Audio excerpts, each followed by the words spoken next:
నా పేరు ప్రవీణ.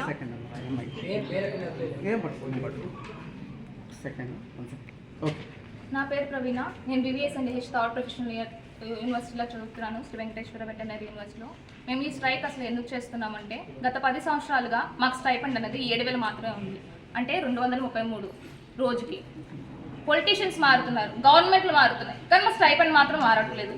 ఎందుకో ఈ రీజన్ మరి ఇప్పుడు వరకు ఈ 10 సంవత్సరాల నుంచి ఎవరు తీసుకోలేదు. అసలు పశువులకు వైద్యం అనేది అనవసరం అనుకుంటున్నారో, ఉద్యోగాలు అలాగే ఉన్నాయి, స్టైపెండ్ కూడా అలాగే ఉంది, ఎందుకు తీసుకోవట్లేదు? వాళ్ళకైనా పోనీ అసలు వైద్యం అవసరం అనుకుంటున్నారా పశువులకి? లేకపోతే ఈ కోర్స్ ఎందుకు పెట్టారో కూడా వాళ్ళకి తెలుసో లేదో తెలియట్లేదు నాకు. అంటే మేము కనీసం మేము బాగుంటున్నాయి కదండి పశువులు బాగుండేది. గవర్నమెంట్ మారుతున్న కొద్దీ వాళ్ళు ఒక్కరైనా ఆలోచిస్తారు, వస్తున్నారు, మాట ఇస్తున్నారు మేము చేంజ్ చేస్తామని, కానీ ఇప్పుడు వచ్చి ఒక్కరు కూడా ఇనిషియేటివ్ తీసుకున్నట్లేదు.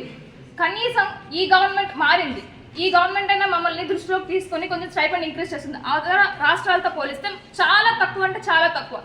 ఎక్కడ కూడా ఏ మెడికల్ ప్రొఫెషన్లో కూడా 7,000 అనేది లేదండి. మన దగ్గరే ఆయుర్వేదం తీసుకున్న వాళ్ళకి 23,000, కొని వెటర్నరీలోనే అవతల రాష్ట్రాల్లో 23,000, 20,000, 12,000, 14,000 అలా ఇస్తున్నారు. 7,000 అనేది మరి ఏపీకే ఎందుకు అలా చూస్తున్నారో నాకు అర్థం కావట్లేదు. సో గవర్నమెంట్ దృష్టిలోకి తీసుకొని ఇది మాకు న్యాయం చేయాలని, న్యాయం జరిగే వరకు మాకు ఈ పోరాటం ఆపవని కోరుతున్నాం. ధన్యవాదాలు.